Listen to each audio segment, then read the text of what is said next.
Bonjour à tous, j'espère que vous allez bien. Le 17e numéro de la série de comics Bounty Hunters est sorti le 3 novembre aux États-Unis. Je vous propose donc de découvrir la suite de l'histoire du crossover aujourd'hui. Bien entendu, si vous n'avez pas encore lu le 5e numéro de la mini-série, ou vu ma vidéo sur ce numéro, je vous conseille de quitter la vidéo et de revenir une fois que ce sera fait. Sur ce, débutons. À bord de l'Executor, Baylord Valance venait d'être trahi par Boba Fett.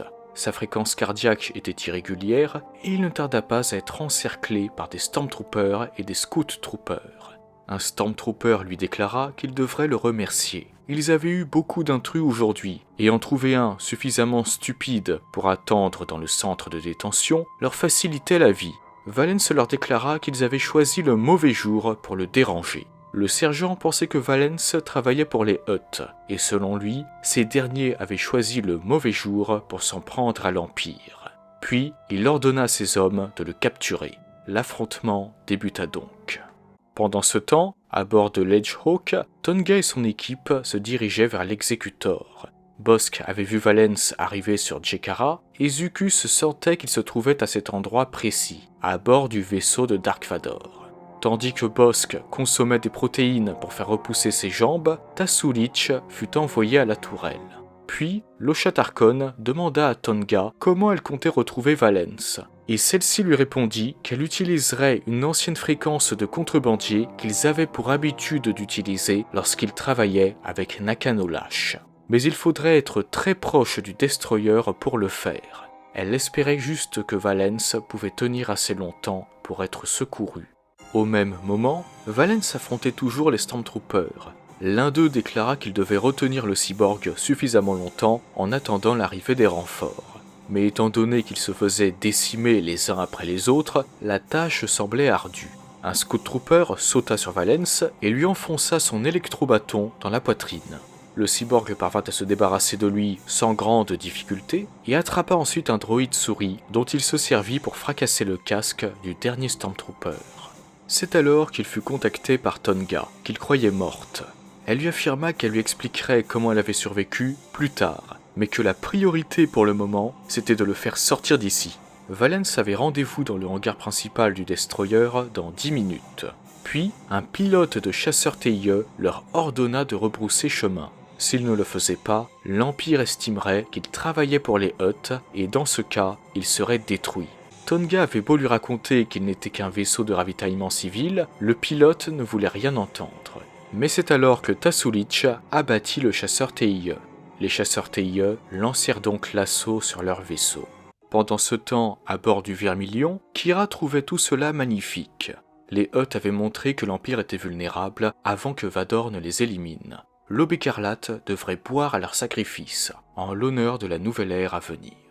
Vucora, quant à elle, se demandait pourquoi Kira avait voulu s'entretenir avec elle. Si elle était paranoïaque, elle aurait pensé que Kira avait prévu de lui demander quelque chose. Cependant, Kira lui assura qu'elle n'avait rien à lui demander. Il était question de ce qu'elle voulait pour elle. L'Aube écarlate s'apprêtait à unir le monde criminel. Mais pour amener un nouvel ordre, il devrait écraser les syndicats qui se dresseront sur leur chemin.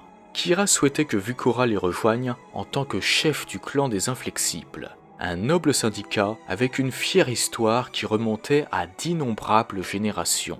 Et avant que Vucora ne lui réponde qu'elle n'était pas de la bonne lignée, elle avait quelque chose à lui montrer. Vucora était surprise par ce qu'on lui montrait et semblait savoir de quoi il s'agissait. Kira lui déclara que son clan avait un lourd passé, mais l'Aube écarlate était l'avenir. Elle lui demanda ensuite sa réponse. À la grande joie de Kira, Vucora accepta et trinqua avec elle tout en disant « Attendez l'aube ». De son côté, Valance se servait de l'électrobâton du Scout Trooper en tant que canne pour se déplacer. Tout en continuant d'avancer, il tentait de contacter Tonga pour lui dire qu'il était en route. Mais c'est alors qu'un cadet impérial pointa son blaster sur lui pour l'arrêter. Valance tenta de le calmer et lui demanda son nom. Le jeune homme s'appelait Ven.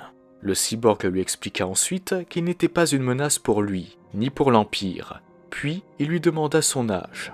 Le garçon lui assura qu'il était suffisamment vieux pour apporter sa contribution à l'Empire. Suffisamment vieux pour avoir vu mourir tous ses camarades cadets du programme d'entraînement lorsque les Hutt, à qui obéissait Valence selon lui, avaient attaqué l'Executor. Le cyborg pensait que Ven ne savait pas à quoi ressemblait un Hutt. Il lui expliqua par la suite que, tout comme lui, il était autrefois un fier cadet qui croyait que l'Empire unissait la galaxie dans la paix et l'ordre. Et un jour, il fut grièvement blessé durant une bataille sur Mimban.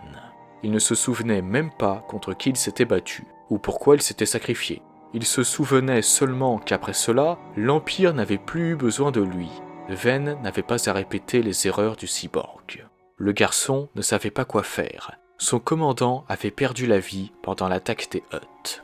Au même moment, un aspirant impérial déclara au lieutenant Eden que les caméras avaient repéré un intrus au 17e niveau.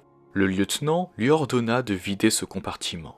L'aspirant lui affirma cependant qu'il y avait un des leurs avec lui, un cadet. Eden lui répondit que dans ce cas, ce cadet resterait dans les mémoires grâce à son glorieux sacrifice pour l'Empire. Puis, elle assura à l'aspirant que s'il osait encore remettre ses ordres en question, il suivrait le cadet en passant par le sas.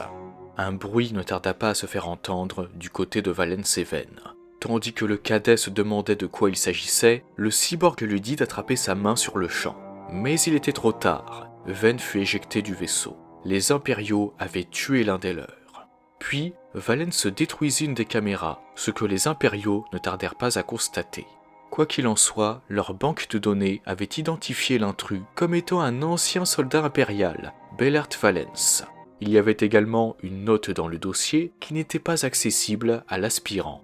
Eden trouvait cela intéressant. Elle pensait que le seigneur Vador voudrait être mis au courant. Pendant ce temps, Tonga tenta de contacter Valence. Le cyborg n'avait plus que 3 minutes pour les rejoindre, pas une de plus.